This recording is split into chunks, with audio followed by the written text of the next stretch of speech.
Vítam ťa v rozprávkovom svete Moniky. Nájdi si pohodlné miesto, zhlboka sa nadýchni a nechaj dnešný deň pomaly odísť. Práve teraz je čas na rozprávku.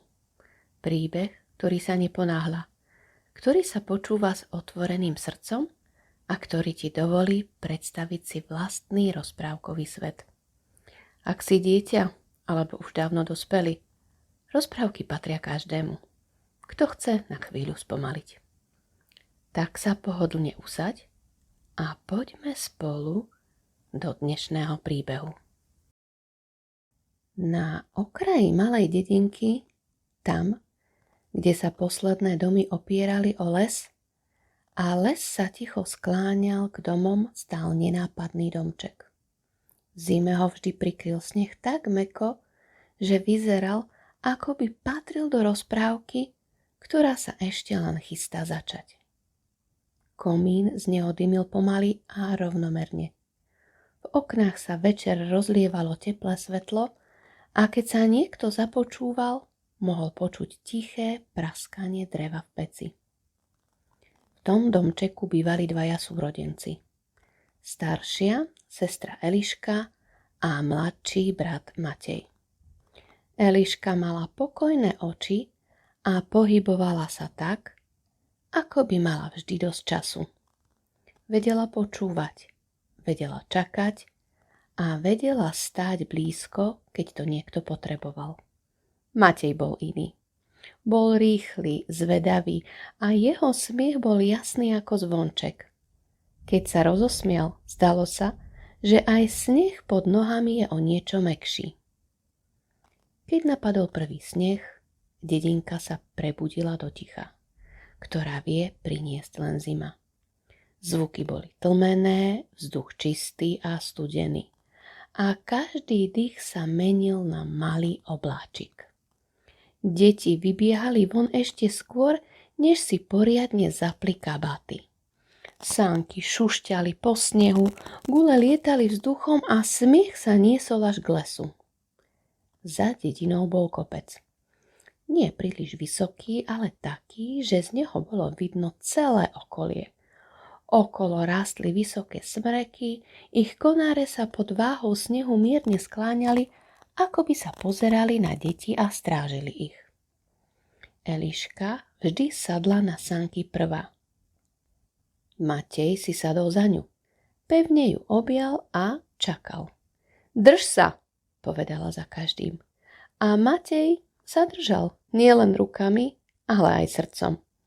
Keď sa rútili dolu kopcom, vietor im pískal pri ušiach a sneh lietal do strán. Na konci sa vždy rozosmiali. Jedného popoludnia, keď sa obloha začala farbiť do ružová a modrá a slnko sa pomaly skrývalo za les, sa stalo niečo zvláštne. Les bol tichší než zvyčajne. Vietor sa pohyboval opatrne a sneh sa na zemi ligotal jemným, nezvyčajným svetlom. Matej sa zastavil.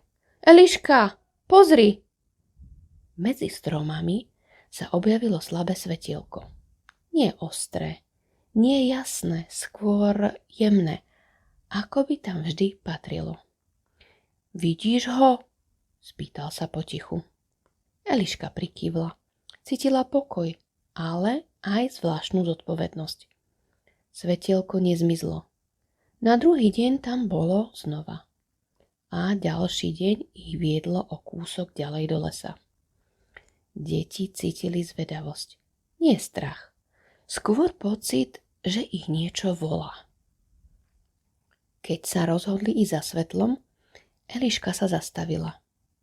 Ak sa budeš bať, povieme si to, povedala a chytila Mateja za ruku. Sme spolu.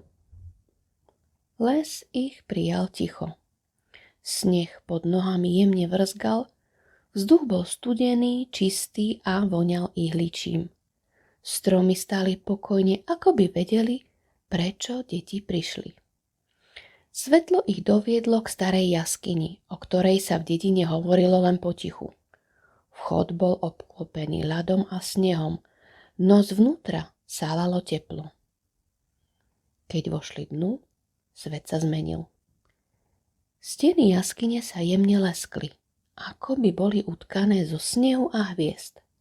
V strede sa vznášala postava zo svetla a zimného ticha. Nebola veľká ani malá. Jej pohyb bol pomalý a pokojný. Oči mala hlboké a láskavé. Som strážkyňa zimného svetla, prehovorila hlasom, ktorý znel ako vietor medzi stromami. A potrebujem vašu pomoc. Eliška sa postavila o krok dopredu. Matej zostal pri nej. Strážkyňa im povedala, že zimné svetlo slabne, keď sa zabúda na radosť, smiech a blízkosť. Že ho udržiavajú deti tým, že sa o seba starajú. Nechcem odvahu jedného, povedala, ale silu dvoch, ktorí stoja pri sebe. Keď sa vrátili do dediny, nič sa na prvý pohľad nezmenilo. A predsa sa zmenilo všetko. Eliška pomáhala mladším deťom. Matej sa delil o sánky. Keď niekto spadol, vždy sa našla ruka, ktorá ho zdvihla. Dedinka sa naplnila pokojom. V noci sa nad domami objavilo jemné svetlo. Nie aby svietilo, ale aby chránilo. Keď Eliška a Matej zaspávali, Eliška potichu povedala: Som rada, že ťa mám. Matej sa v polospánku usmiel. Ja teba tiež. A zima sa usmiala s nimi.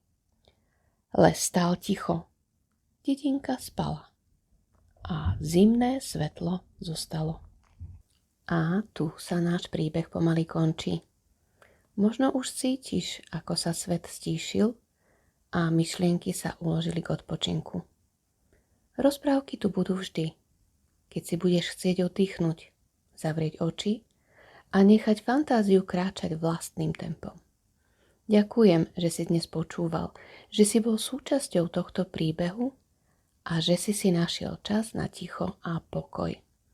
Prajem ti krásne sny, pokojnú noc a teším sa na teba pri ďalšej rozprávke. Dobrú noc.